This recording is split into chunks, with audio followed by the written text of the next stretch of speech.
Hello students, how are you all? I am Shalini Kaur and today we are going to continue our second chapter of chemistry, which is solution. Last lecture में बेटा हमने qualitative properties को start किया था, जिसमें मैंने आपको qualitative properties के बारे में बताया था, लेकिन हमारा Raoult's law pending था तो मैं वो करवा दूँगी हूँ। तो आज हम Raoult's law के बारे में स्टडी करेंगे। तो बेटा जो Raoult's law है, ये क्या बताता है हमें? ये बताता है कि कोई भी प्रेशर जो होता है किसी भी कंपोनेंट का अपनी सॉल्यूशन, चाहे हम सॉल्यूट में चाहे हम सॉल्यूशन सॉल्वेंट में, कोई भी कंपोनेंट का जो वेपर प्रेशर है that is directly proportional to its mole fraction, and जब हम प्रोपोर्शनैलिटी का साइन बताते हैं तो हम क्या लगाते हैं? PA is equals to PA naught XA। ये हमने कल भी किया था एंड मैंने आपको बताया था व्हाट इज PA नॉट। इसी तरह से हम अगर सेकंड कंपोनेंट लेंगे, मान लो कि A हम क्या लेके चल रहे हैं? सॉल्वेंट, तो B हमारा क्या होगा? सोल्यूट। तो vapour pressure of B is equals to PB naught XB। ठीक है, इसमें PA is vapour pressure of A component, PB is vapour pressure of A component at its pure state. मतलब जब कोई भी मिक्सिंग नहीं हुई है तब क्या है? PA नॉट उसका वेपर प्रेशर है A कंपोनेंट का, एंड जो XA है that is the mole fraction of A component. इसी तरह से अगर B की बात करें तो B क्या है? Vapour pressure of the solute in solution, and यहाँ पे PB नॉट क्या है? Vapour pressure of solute eight its pure state, जब कोई भी मिक्सिंग नहीं हो रही है। XB क्या है? Mole fraction of B component, मतलब कि कितना मोल फ्रैक्शन है, कितने नंबर ऑफ मोल्स जो है वो डिसॉल्व है B कंपोनेंट के इनटू दी सॉल्यूशन। क्लियर है?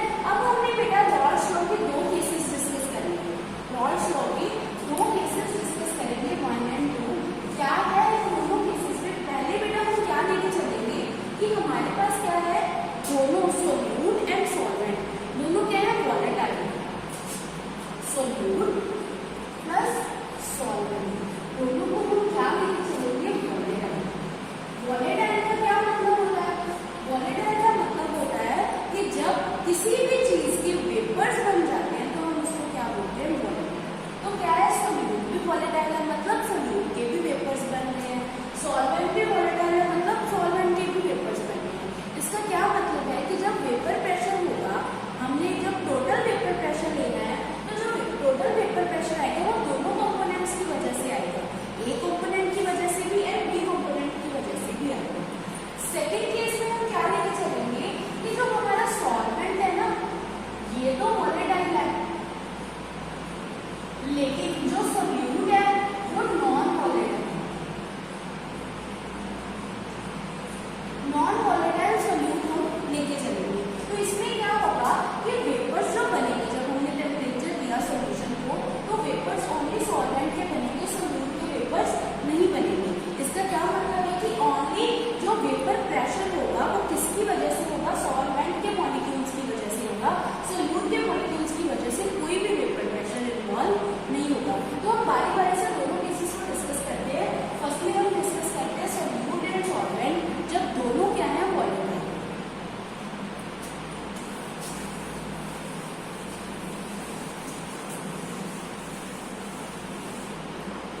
तो फर्स्ट केस को इन्वॉल्व करते हैं। क्या किया हमने यहाँ पे? दोनों A एंड B दोनों कंपोनेंट्स को वॉलेटाइल लेके चलते हैं। ठीक है, तो इसके लिए हम क्या करते हैं? हमारे पास मान लो दो कंटेनर्स हैं। ठीक है, दोनों कंटेनर्स हैं, इसमें हमने A कंपोनेंट मतलब सॉल्वेंट डाला है, यहाँ पे हमने B कंपोनेंट मतलब सोल्यूट डाला। ठीक है, दोनों को हम लेके चलेंगे। अब क्या है बेटा? यहाँ पे मान लो इसको हमने फिल कर दिया, इसके सरफेस पे कुछ मॉलिक्यूल्स होंगे, A के मॉलिक्यूल्स होंगे, इसके सरफेस पे कुछ मॉलिक्यूल्स होंगे, B के मॉलिक्यूल्स होंगे, दोनों को डिफरेंशिएट कर देते हैं। अब क्या है कि हमने दोनों को वॉलेटाइल रखा है, तो जब हम दोनों को हीट अप्लाई करेंगे तो A के भी कुछ वेपर्स बनेंगे, B के भी कुछ वेपर्स बनेंगे। तो मान लें कि A के कुछ वेपर्स बन गए, इसी तरह से B के कुछ वेपर्स बन गए। हमने बेटा ये एक चीज लेके चल रही है कि कोई भी चाहे A मान लो चाहे B मान लो,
टेम्परेचर दिया, तब क्या होगा, दोनों के वेपर्स बनेंगे, बिकॉज दोनों क्या है, वॉलेटाइल है, तो दोनों के वेपर्स बनेंगे। ठीक है, अब क्या है बेटा, यहाँ पे भी हमने यही कंडीशन अपने आप एप्लीकेबल होगी, हम नहीं अप्लाई करेंगे, अपने आप एप्लीकेबल होगी कि जिसका वेपर प्रेशर यहाँ पे ज्यादा था, यहाँ पे भी उसी का वेपर प्रेशर ज्यादा होगा। वैसे ज्यादा इसकी कोई, यहाँ पे देखो हमारे पास क्या होगा, जो प्रेशर है, टोटल प्रेशर है, वो किसके इक्वल होगा, देखो यहाँ पे हम टोटल प्रेशर लेके चलेंगे, किसके इक्वल होगा, जो पी ए की वजह से प्रेशर हुआ, पी बी की वजह से जो वेपर प्रेशर हुआ। अब देखो ए की वजह से जो वेपर प्रेशर है वो है पी ए, यहाँ पे हम पी ए नॉट भी लेके चलेंगे, क्योंकि यहाँ पे अभी प्योर नहीं रहा। ठीक है, तो हम यहाँ पे क्या लेके चलेंगे, P A only P plus P B, total vapour pressure जो यहाँ पे मिक्सिंग की तब आया, जो टोटल वेपर प्रेशर वो किसके इक्वल आया, पी ए की वजह से जो वेपर प्रेशर है, पी बी की वजह से जो वेपर प्रेशर है। अब इस कंडीशन में हम लॉर्ड्स को अप्लाई करेंगे, कैसे अप्लाई करेंगे, देखो P is equals to P A plus P B, according to lord law P A किसके इक्वल होता है, P A not into X A, similarly P B, इन दोनों की वैल्यूज को हम यहाँ पे पुट कर देंगे, तो total vapour pressure is equals to P A naught X A plus P B naught X B. Clear है, अब देखो आपको एक चीज करवाई थी कि जब मोल फ्रैक्शन होती है, दोनों कंपोनेंट्स की मोल फ्रैक्शन को जब हम ऐड करते हैं तो इसकी वैल्यू हमेशा किसके इक्वल आती है, 1 के इक्वल आती है। तो हम यहाँ पे ए की या बी की एक की वैल्यू निकाल के यहाँ पे पुट कर देंगे, मतलब हमें पूरा प्रॉपर आ जाएगा। अब देखो हम ऐसे करते हैं कि सोल्यूट, हमने क्वालिटेटिव प्रॉपर्टीज की डेफिनेशन की थी, क्वालिटेटिव प्रॉपर्टीज की जब डेफिनेशन की थी तो मैंने आपको क्या बताया था कि जो क्वालिटेटिव प्रॉपर्टीज होती हैं ये ओनली किस पे डिपेंड करती हैं, नंबर ऑफ सोल्यूट पार्टिकल्स पे डिपेंड करती है। तो नंबर ऑफ सोल्यूट पार्टिकल्स को रखेंगे, ए की वैल्यू पुट करेंगे, ए की वैल्यू क्या आएगी, 1 माइनस एक्स बी। ठीक है, तो यहाँ पे हम इसको पुट कर देंगे, डी वाली वैल्यू एक्स ए, क्या आ जाएगा, P A naught 1 minus X B plus P B naught X B. अब ऑनली हमें यहाँ पे इसको सॉल्व करना है, P A naught minus P A naught X B plus P B naught X B. अब यहाँ पे हम क्या चीज कॉमन निकाल सकते हैं, यहाँ पे एक्स बी की वैल्यू कॉमन आ सकती है ना, तो क्या आ जाएगा, P A naught plus X B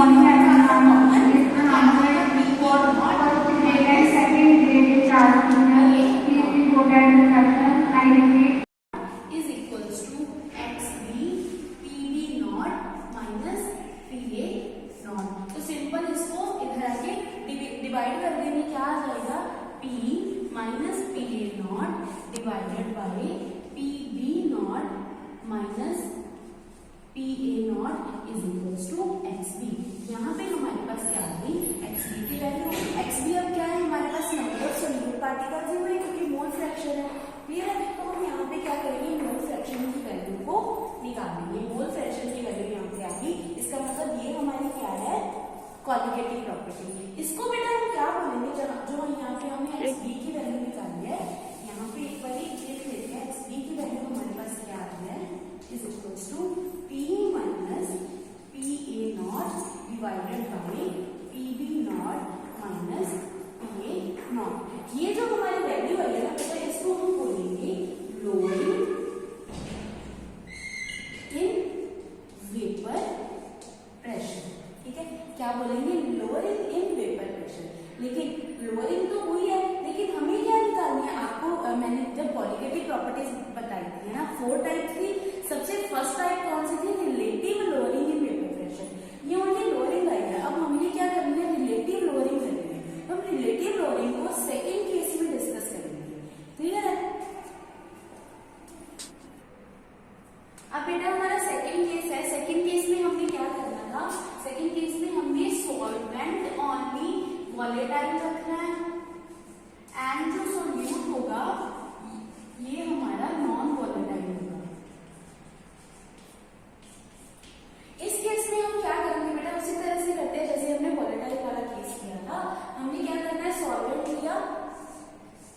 solute A B. अब सॉल्वेंट के कुछ मॉलिक्यूल्स हैं, उसके सरफेस के मॉलिक्यूल्स हैं, इसी तरह से बी के सरफेस पे भी कुछ मॉलिक्यूल्स होंगे। दोनों को डिफरेंशिएट कर लेते हैं। अब देखो ए तो वोलेटाइल है, वोलेटाइल का मतलब ए के तो वेपर्स बनेंगे, ए के वेपर्स बनेंगे, हम मान के चलते हैं कि ए के कुछ वेपर्स बनेंगे, लेकिन बी नॉन वोलेटाइल है। अब यहाँ पे बी के वेपर्स नहीं बनेंगे। अगर बी के वेपर्स नहीं बनेंगे तो पी भी नॉट भी नहीं होगा, क्योंकि वेपर बनेंगे तभी तो वेपर प्रेशर होगा, तभी तो वेपर प्रेशर अप्लाई करेंगे। इसका मतलब पी बी नॉट की वैल्यू यहाँ पे कितनी होगी, 0। लेकिन पी ए नॉट की वैल्यू समथिंग होगी नॉट इक्वल्स टू 0 है, ठीक है, क्योंकि इस ए के तो वेपर्स बने हैं। अगर ए के वेपर्स बने हैं तो ए वेपर प्रेशर भी लगाएगा, इसीलिए पी ए नॉट की value not equals to 0 and P B naught की वैल्यू 0। क्लियर है? अब हम क्या करेंगे, हम दोनों को मिक्स कर देंगे। जब हमने दोनों को मिक्स कर दिया, सरफेस पे तो बेटा वैसे ही होगा जैसे पिछले केस में हुआ था, सरफेस पे दोनों के मॉलिक्यूल्स आ जाएंगे, ठीक है। लेकिन यहाँ पे जो वेपर बनेंगे वो ओनली ए के मॉलिक्यूल्स की वजह से ही बनेंगे, ओनली ए के मॉलिक्यूल्स की वजह से बनेंगे। अब यहाँ पे पी ए की वैल्यू नॉट इक्वल्स टू 0 होगी, समथिंग वैल्यू तो होगी, लेकिन पी बी की वैल्यू कितनी होगी, 0 होगी, क्योंकि पी बी के तो मॉलिक्यूल्स बने ही हैं, बी के तो सॉरी यहाँ पे ओनली ए आएगा, ए के मॉलिक्यूल्स, बी के मॉलिक्यूल्स तो है ही नहीं, बी के मॉलिक्यूल्स नहीं है तो इसकी वैल्यू कितनी होगी, 0 होगी। अब यहाँ पे हमने नॉट नहीं लगाया, क्यों नहीं लगाया, क्योंकि यहाँ पे हमारे पास क्या आ गया, मिक्सिंग होगी। अब ये सोल्यूशन बन चुका है, ये प्योर स्टेट में नहीं है। तो अगर हम टोटल वेपर प्रेशर की बात करें, पिछले केस में हमने क्या किया था, P A plus P B किया था, यहाँ पे भी हम ऐसे करेंगे, लेकिन यहाँ पे पी बी की वैल्यू 0 आ जाएगी, इसीलिए इसका कोई मतलब ही नहीं रहता, ठीक है। यहाँ पे P is equals to P A naught X A लगा देंगे। क्या अप्लाई कर दिया, यहाँ पे हमने रॉल्स लॉ अप्लाई कर दिया, रॉल्स लॉ अप्लाई करने पे P A naught X A आ गया, पी ए की वैल्यू, ठीक है। अब क्या होगा बेटा, P divided by P A naught is equals to X A आ गया। यहाँ पे हमने बेटा क्या बताया था मैंने आपको कि हमने क्वालिटेटिव प्रॉपर्टीज के अकॉर्डिंग इसको निकालना है। तो एक्स ए की वैल्यू हमें नहीं चाहिए, मतलब हमें सॉल्वेंट के मोल फ्रैक्शन पे से कोई लेना देना नहीं है। हमने क्या निकालना है, सॉल्वेंट की मोल फ्रैक्शन निकालनी है, मतलब हमें एक्स बी से मतलब है, हमने एक्स बी निकालना है। तो हम यहाँ पे एक्स बी लाना चाहते हैं, कैसे लाएंगे, हमें पता है X A plus X B is equals to 1, तो एक्स ए की वैल्यू कितनी आ जाएगी, 1 माइनस एक्स बी, ठीक है। तो यहाँ पे हम क्या करेंगे, 1 minus X B X A की जगह पे पुट कर देंगे, 1 माइनस एक्स बी। अब एक्स बी की वैल्यू निकालने के लिए हमें क्या करना पड़ेगा, X B is equals to X B इधर लेके आ गई, P upon P A naught को उधर वाली साइड ले गए, तो 1 minus P upon P A naught आ गया। अब इसको अच्छे से वैल्यू को निकालेंगे, P A naught minus P divided by P A naught, LCM लेके ये हमारे पास पी बी की वैल्यू है। This is known as relative lowering in vapour pressure. जो हमारी फर्स्ट क्वालिटेटिव प्रॉपर्टी थी ना बेटा, relative lowering in vapour pressure, वो हमारी यही वाली थी। मतलब रॉल्स लॉ का जो सेकेंड केस है, रॉल्स लॉ का सेकेंड केस हमें क्या बता रहा है, relative lowering in vapour pressure, कि वेपर प्रेशर में लोअरिंग हो जाती है कब, जब हम मिक्स करते हैं किसी भी चीज को, ठीक है। मतलब हमारे पास पहले पी ए नॉट था, ठीक है, जब हमने मिक्सचर बनाया तो उसकी वैल्यू क्या होगी, डिक्रीज होगी, पी वैल्यू हमने माइनस कर दी प्योर स्टेट में से। इसका मतलब प्योर स्टेट में से लोअरिंग हो चुकी है अब वेपर प्रेशर की, वेपर प्रेशर कम हो गया।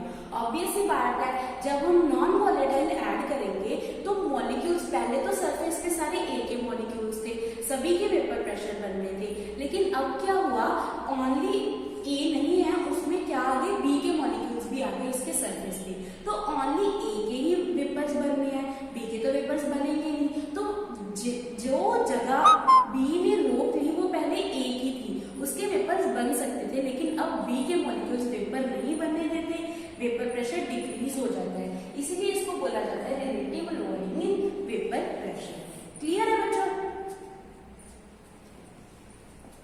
तो बेटा जो हमारी फर्स्ट कॉलिगेटिव प्रॉपर्टी थी relative lowering in vapour pressure वो हमने कंप्लीट कर ली। अब हमारी 3 कॉलिगेटिव प्रॉपर्टीज बचती हैं। कौन कौन सी? एक तो है depression in freezing point, elevation in boiling point and osmotic pressure. आज हम और 2 कॉलिगेटिव प्रॉपर्टीज को करेंगे जो है elevation in boiling point and depression in freezing point. Actual में इन दोनों में कुछ बहुत मतलब ज़्यादा फर्क नहीं होता, सिमिलर ही होती हैं। पहले हम करते हैं सेकेंड कॉलिगेटिव प्रॉपर्टी जो है elevation in boiling point. Elevation का मतलब होता है बेटा इंक्रीज होना। एलिवेशन इन बॉइलिंग पॉइंट का क्या मीनिंग है कि जब हम प्योर स्टेट से सॉल्यूशन स्टेट तक जाते हैं, मतलब जब हम सॉल्वेंट एंड सॉल्यूट दोनों को मिक्स कर देते हैं तो जो बॉइलिंग पॉइंट होता है ना वो इंक्रीज कर जाता है। ठीक है, किसका बॉइलिंग पॉइंट इंक्रीज करेगा? ऑब्वियसली सॉल्वेंट का बॉइलिंग पॉइंट इंक्रीज कर जाएगा, बिकॉज हम कौन सी 2 चीज़ें कर रहे हैं? लिक्विड सॉल्यूशन की बात कर रहे हैं, चाहे गैस इन लिक्विड हो चाहे सॉलिड इन लिक्विड हो। सॉलिड लिक्विड सॉल्यूशंस की बात कर रहे हैं तो लिक्विड का ही बॉइलिंग पॉइंट आएगा। ठीक है, तो एलिवेशन इन बॉइलिंग पॉइंट का क्या मतलब है कि सॉल्वेंट का बॉइलिंग पॉइंट इंक्रीज कर गया जब हमने सॉल्वेंट में सोल्यूट को ऐड कर दिया। क्लियर है? तो इसके लिए बेटा बॉइलिंग पॉइंट के बारे में पता होना चाहिए। What is boiling point? Boiling point हमने छोटी क्लासेस से हम पढ़ते आ रहे हैं कि बॉइलिंग पॉइंट क्या होता है। जब भी कोई भी लिक्विड बॉयल करना स्टार्ट कर दे या फिर वो टेम्परेचर यहाँ जहाँ पे लिक्विड गैस में कन्वर्ट होना स्टार्ट कर दे, लिक्विड के वेपर्स बनना स्टार्ट कर दे, वो क्या होता है? बॉइलिंग पॉइंट होता है। लेकिन अब हम एक न्यू डेफिनेशन करेंगे बॉइलिंग पॉइंट की, जो क्या है कि बॉइलिंग पॉइंट वो टेम्परेचर होता है जहाँ पे वेपर प्रेशर किसके इक्वल आ जाए? 1 एटमॉस्फेरिक प्रेशर के इक्वल आ जाए। किसी भी सॉल्वेंट का, सॉल्यूशन का जो वेपर प्रेशर है वो किसके इक्वल आ जाए? 1 एटमॉस्फेरिक प्रेशर के इक्वल आ जाए। उस टेम्परेचर को हम क्या बोलेंगे? Boiling point. क्लियर है? तो इसके अकॉर्डिंग बेटा हम एक ग्राफ करेंगे। ग्राफ से आपको पूरी प्रॉपर्टी ये समझ आ जाएगी। क्या ग्राफ है? हमने क्या लिया बेटा? एक्स एक्सिस के अकॉर्डिंग, एक्स एक्सिस वाली साइड हमने क्या लिया? टेम्परेचर। जहां पे हम क्या करेंगे? बॉइलिंग पॉइंट को डिनोट करेंगे। यहां पे हमने क्या करना है? वाई एक्सिस के अकॉर्डिंग हमने क्या लेना है? वाई एक्सिस के अलॉन्ग क्या लेंगे हम? Vapour pressure. यहाँ पे ना बेटा हम एक मार्क कर लेते हैं जो क्या है? 1 एटमॉस्फेरिक प्रेशर का है। देखो बेटा वाई एक्सिस के अलॉन्ग लिया तो हमने प्रेशर ही ना, चाहे वेपर प्रेशर है चाहे एटमॉस्फेरिक प्रेशर है, कुछ भी है, लिया तो प्रेशर, यूनिट्स तो सेम होंगी ना। तो जो वेपर प्रेशर है ये हमारा वो वाला पॉइंट है बेटा जहाँ पे क्या होगा? Vapour pressure and 1 atmospheric pressure दोनों क्या होंगे? इक्वल होंगे। ठीक है, पहले हम प्योर सॉल्वेंट लेके चलते हैं। प्योर सॉल्वेंट लिया, मान लिया कि इस टेम्परेचर पे, मान लो ये 25 डिग्री सेल्सियस टेम्परेचर है, रूम टेम्परेचर है। रूम टेम्परेचर पे किसी भी लिक्विड सॉल्वेंट का जो वेपर प्रेशर है वो इतना है। ठीक है, ये हम पॉइंट कौन सा लेके चलते हैं कि रूम टेम्परेचर पे इतना हमारा क्या आ गया? वेपर प्रेशर है किसी भी प्योर सॉल्वेंट का। जब हम टेम्परेचर इंक्रीज करते हैं तो वेपर ज़्यादा बनते हैं। टेम्परेचर इंक्रीज किया लिक्विड का, वेपर ज़्यादा बने, वेपर ज़्यादा बनेंगे तो वेपर प्रेशर भी इंक्रीज करेगा। तो क्या हुआ? जैसे जैसे टेम्परेचर इंक्रीज करता गया वैसे वैसे वेपर प्रेशर भी क्या करता गया? इंक्रीज करता गया। एंड एक पॉइंट ऐसा आया जब वो यहाँ पे जाके मीट कर गया। क्या मतलब है कि यहाँ पे जो वेपर प्रेशर है वो किसके इक्वल आ गया? 1 एटमॉस्फेरिक प्रेशर के इक्वल आ गया। इसका मतलब ये वाला पॉइंट क्या शो कर रहा है? बॉइलिंग पॉइंट शो कर रहा है। किसका? प्योर सॉल्वेंट का। यहाँ पे हमने ओनली सॉल्वेंट लिया है। तो ये क्या है बेटा? ये जो टेम्परेचर होगा, जिस टेम्परेचर पे vapour pressure and 1 atmospheric pressure दोनों इक्वल आ गए, इस टेम्परेचर को हम क्या बोलेंगे? TB0। TB0 का क्या मतलब है? Boiling point eight its pure state. Clear है? उसके बाद हमने क्या किया? सॉल्वेंट में सोल्यूट को मिक्स कर दिया। मतलब हमने क्या बना लिया? सॉल्यूशन बना लिया। तो ऑब्वियसली जब हमने सॉल्यूशन बनाया तो वेपर प्रेशर डिक्रीज किया। फर्स्ट हमारी प्रॉपर्टी क्या थी, lowering in vapour pressure, vapour pressure कम हो गया। तो इसी वजह से जब हमने सोल्यूट मिक्स किया तब इसका वेपर प्रेशर कम हो गया। उसी टेम्परेचर पे वेपर प्रेशर की वैल्यू कम हो गई जब हम सॉल्यूशन की बात कर रहे हैं। लेकिन जैसे जैसे टेम्परेचर इंक्रीज होगा इसका वेपर प्रेशर भी तो इंक्रीज करेगा ना, तो इसका वेपर प्रेशर भी इंक्रीज कर रहा है, लेकिन हमेशा सॉल्वेंट से क्या रहेगा, कम ही रहेगा। तो जैसे जैसे टेम्परेचर इंक्रीज किया इसका वेपर प्रेशर भी इंक्रीज कर गया। अब जहाँ पे ये जो सॉल्यूशन की कर्व है, ये 1 एटमॉस्फेरिक प्रेशर पे जाके मीट कर गई, वहाँ पे क्या होगा, सॉल्यूशन का बॉइलिंग पॉइंट। तो ये जो टेम्परेचर है ये हमें क्या शो कर रहा है कि ये सॉल्यूशन का बॉइलिंग पॉइंट है, इसलिए यहाँ पे हम नॉट नहीं लगाएंगे, ओनली TB लगाया। ठीक है, अब देखो बेटा, पहले बॉइलिंग पॉइंट सॉल्वेंट का कितना था, इतना, अब कितना हो गया, ये रहा, इंक्रीज किया ना, इंक्रीज कर गया। This is the elevation in boiling point. तो दोनों का जो डिफरेंस होगा वो हमें क्या बता रहा है, डेल्टा TB। डेल्टा TB को ही हम बोलेंगे एलिवेशन इन बॉइलिंग पॉइंट। तो क्या लिखेंगे, delta TB is equals to, ज़्यादा कौन सी वैल्यू है TB की ना, तो हम क्या लिखेंगे, TB minus TB not. This is the elevation in boiling point. Clear है। अब देखो हमने क्या किया था कि एलिवेशन इन बॉइलिंग पॉइंट है क्या, कॉलिगेटिव प्रॉपर्टी। कॉलिगेटिव प्रॉपर्टी किस पे डिपेंड करती है, only number of solute particles पे। तो यहाँ पे नंबर ऑफ सोल्यूट पार्टिकल्स कहाँ हैं, वो तो है ही नहीं। तो इसके लिए हम डेल्टा TB की एक और वैल्यू करेंगे। देखो delta TB colligative property only solute पे डिपेंड करेगी और किसी चीज़ पे डिपेंड नहीं करेगी बेटा। जब हमने इसमें सोल्यूट ऐड किया तभी इसकी वैल्यू चेंज हुई। तो कितना हम सोल्यूट ऐड कर रहे हैं उसके अकॉर्डिंग बॉइलिंग पॉइंट में चेंज आएगा, और किसी के रिगार्डिंग कोई चेंज नहीं आया, कोई टेम्परेचर के रिगार्डिंग कोई चेंज नहीं आया। सिर्फ क्या चेंज है, जब हमने सोल्यूट ऐड किया तभी चेंजेस आ रहे हैं बॉइलिंग पॉइंट में। ठीक है, तो ये किस पे डिपेंड करेगी बेटा, मोलैलिटी पे। मोलैलिटी पे डिपेंड करेगी। एक्चुअल में बेटा हमने ऐसी टर्म उठानी है, क्योंकि यहाँ पे हम टेम्परेचर की बात कर रहे हैं ना, तो हम ऐसी एक टर्म लेके चलेंगे जो टेम्परेचर इंडिपेंडेंट हो। ठीक है, टेम्परेचर इंडिपेंडेंट टर्म लेके चलनी है। कोई भी कंसंट्रेशन टर्म हम यहाँ पे ले सकते थे जो टेम्परेचर इंडिपेंडेंट हो। एक्चुअल में मोल फ्रैक्शन भी टेम्परेचर इंडिपेंडेंट होती है, लेकिन जिन्होंने भी स्टडी किया था ना एलिवेशन इन बॉइलिंग पॉइंट को, वो मोलैलिटी को लेके चले थे। इसीलिए हम मोलैलिटी के रिगार्डिंग ही ये मतलब जो हमारा टॉपिक है उसको कंप्लीट करेंगे, और कोई हम लेके नहीं चल सकते। ठीक है, वैसे कोई भी ले लोगे टेम्परेचर इंडिपेंडेंट टर्म तो ये सही है। अब देखो डेल्टा TB किसके डायरेक्टली प्रोपोर्शनल हो गया, मोलैलिटी के। मतलब मोलैलिटी के साथ डेल्टा TB की वैल्यू क्या करेगी, वेरी करेगी। अब प्रोपोर्शनैलिटी के साइन को भी हटाना पड़ेगा। प्रोपोर्शनैलिटी के साइन को हटा के हम क्या लगाते हैं, हमेशा एक कांस्टेंट लगाते हैं। तो यहाँ पे भी हम क्या लगाएंगे, एक कांस्टेंट लगाएंगे KB। M is the molality, mass नहीं समझना, M is molality and K भी हमने एक कांस्टेंट लगाया, कांस्टेंट ऑफ प्रोपोर्शनैलिटी। इसको क्या बोलते हैं बेटा, molal because of molality. Molal क्यों बोलते हैं, मोलैलिटी की वजह से। Molal elevation constant. क्लियर है। अब हम यहाँ पे क्या करेंगे, मोलैलिटी की वैल्यू पुट कर देंगे। मोलैलिटी क्या होती है, molality is number of moles of solute, number of moles of solute divided by volume of solution, sorry, divided by weight of solvent in kg। Molality किस पे डिपेंड करती है, number of moles of solute divided by weight of solvent in KG. Weight पे depend करती है, volume पे depend नहीं करती। तो हम इसकी वैल्यू यहाँ पे पुट कर देंगे। पहले इसकी एब्रीविएशन लिख लेते हैं। Number of moles of solute मतलब NB डिवाइडेड बाय WA।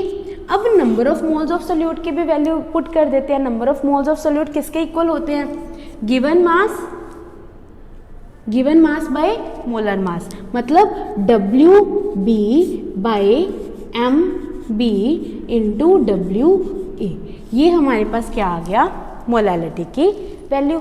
यहाँ पे हम मोलैलिटी की वैल्यू पुट कर देंगे, delta T B is equals to K B W B divided by M B into W A.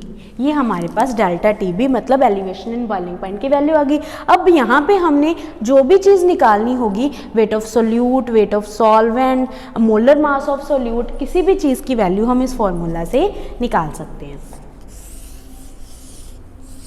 Clear है? तो ये हमारे दो रिलेशन है किस चीज़ के, एलिवेशन इन बॉइलिंग पॉइंट के। क्लियर है बच्चों? नेक्स्ट बेटा हमारी जो थर्ड प्रॉपर्टी है that is depression in freezing point. अब बेटा डिप्रेशन का क्या मतलब होता है, डिक्रीज। फ्रीजिंग पॉइंट में क्या आ जाता है, डिक्रीज आ जाता है जब हम सॉल्वेंट में सोल्यूट को ऐड करते हैं। अब डिप्रेशन इन फ्रीजिंग पॉइंट है उसी तरह से जैसे हमने बॉइलिंग पॉइंट किया था, फ्रीजिंग पॉइंट की भी हम एक न्यू टर्म करेंगे, न्यू डेफिनेशन करेंगे। पहले हम क्या करते थे कि फ्रीजिंग पॉइंट एक ऐसा टेम्परेचर होता है जब कोई भी चीज़ फ्रीज होना शुरू हो जाती है, लिक्विड फ्रीज होना शुरू कर देगा, that is the freezing point. ठीक है, लेकिन एक्चुअल में फ्रीजिंग पॉइंट क्या है, ठीक है, न्यू डेफिनेशन के अकॉर्डिंग फ्रीजिंग पॉइंट क्या है, ऐसा टेम्परेचर जहाँ पे जो वेपर प्रेशर होता है ना, vapour pressure of liquid is equals to vapour pressure of solid. मतलब ऐसा टेम्परेचर यहाँ जहाँ पे लिक्विड का वेपर प्रेशर सॉलिड के वेपर प्रेशर के इक्वल आ जाए, मतलब इक्विलिब्रियम कंडीशन आ जाए। इक्विलिब्रियम कंडीशन आ जाए तब क्या होता है, उस पॉइंट को हम क्या बोलेंगे, फ्रीजिंग पॉइंट। इक्विलिब्रियम पॉइंट जहाँ पे लिक्विड एंड सॉलिड दोनों एग्जिस्ट करते हैं। अगर हम वाटर के की बात करें तो वाटर एंड आइस जिस टेम्परेचर पे ये दोनों एग्जिस्ट करेंगे उसको हम क्या बोलेंगे, फ्रीजिंग पॉइंट। मतलब 0 डिग्री सेल्सियस पे, 0 डिग्री सेल्सियस पे लिक्विड भी हो सकता है, वाटर मतलब वाटर लिक्विड भी हो सकता है, सॉलिड आइस भी हो सकती है। ठीक है, तो इसको भी हम ग्राफ के अकॉर्डिंग ही स्टडी करेंगे। सेम वैसे ही लेके चलते हैं, यहाँ पे हम वेपर प्रेशर लेके चलेंगे, यहाँ पे हम टेम्परेचर लेके चलेंगे। अब यहाँ पे हमें 1 एटमॉस्फेरिक प्रेशर की ज़रूरत नहीं है तो हम उसको ड्रॉ नहीं करेंगे, लेकिन होगा बिल्कुल सेम। पहले हम ओनली सॉल्वेंट की बात करते हैं, तो सॉल्वेंट पे 25 डिग्री सेल्सियस पे मान लिया यहाँ पे हमारा वेपर प्रेशर की वैल्यू है। ठीक है, जैसे जैसे ऐसे करते हैं, फ्रीजिंग पॉइंट की बात कर रहे हैं तो टेम्परेचर को डिक्रीज करते हैं, यहाँ से लेके चलेंगे। मान लिया कि किसी टेम्परेचर पे यहाँ पे है उसकी वैल्यू, ठीक है, वेपर प्रेशर की वैल्यू यहाँ पे है।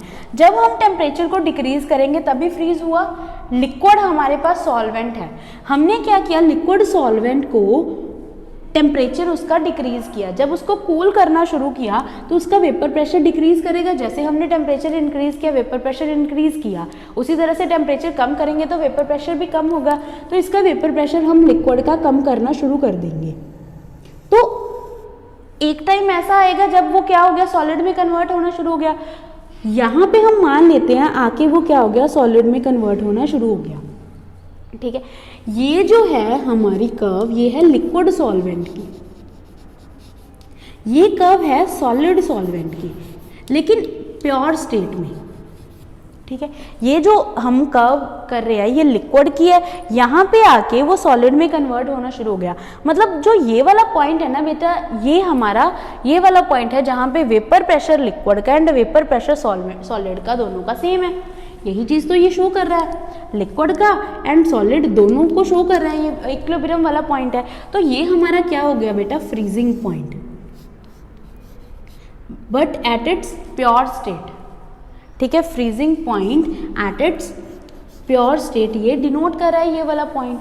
ठीक है, अब बेटा क्या होगा, हमने क्या कर दिया, सॉल्वेंट में सोल्यूट को ऐड कर दिया। जब हमने सोल्यूट को ऐड कर दिया तो वेपर प्रेशर क्या होगा, डिक्रीज होगा। ठीक है, वेपर प्रेशर डिक्रीज हो गया, लेकिन जैसे जैसे हम टेम्परेचर को डिक्रीज करेंगे वेपर प्रेशर और डिक्रीज कर जाएगा, तो वेपर प्रेशर डिक्रीज करेगा। एक टाइम ऐसा आएगा जब ये क्या करेगा, इस कर्व को आके मीट कर जाएगा। इस कर्व को आके मीट कर गया, मतलब क्या है कि जो सॉलिड है एंड जो हमारा सॉल्यूशन है वहाँ ये इस पॉइंट पे आके इक्विलिब्रियम कंडीशन आ गई, मतलब vapour pressure of solution is equals to the vapour pressure of solid, मतलब ये क्या शो कर रहा है, फ्रीजिंग पॉइंट। तो ये वाला जो पॉइंट है ये फ्रीजिंग पॉइंट आ जाएगा, TF की वैल्यू आ जाएगी। अब TF नॉट नहीं, क्योंकि प्योर स्टेट नहीं है, मिक्सचर वाली स्टेट है, तो यहाँ पे हम डेल्टा TF निकालेंगे। डेल्टा TF का क्या मतलब, इन दोनों में जो डिफरेंस होगा क्या होगा, वो डिप्रेशन इन फ्रीजिंग पॉइंट, मतलब फ्रीजिंग पॉइंट कितना डिक्रीज किया। अब देखो प्योर स्टेट में जो फ्रीजिंग पॉइंट था वो TF नॉट था, यहाँ पे है, लेकिन जब मिक्स कर दिया हमने दोनों को तो उसका जो फ्रीजिंग पॉइंट है वो डिक्रीज हो गया, इसीलिए बोला जाता है डिप्रेशन इन फ्रीजिंग पॉइंट। तो डेल्टा TF की वैल्यू कितनी आ जाएगी, TF not minus TF, depression हो गया, TF नॉट माइनस TF की आ गया, ठीक है। तो ये हमारे पास क्या है, डेल्टा TF की वैल्यू। अब बेटा डेल्टा TF की वैल्यू जैसे हमने डेल्टा TB की वैल्यू की थी उसी तरह से दोबारा निकाल लेंगे।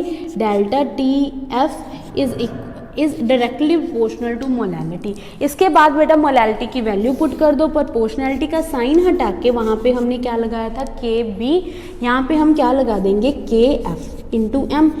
KF क्या होगा, मोलल डिप्रेशन कांस्टेंट, ठीक है। बाकी जो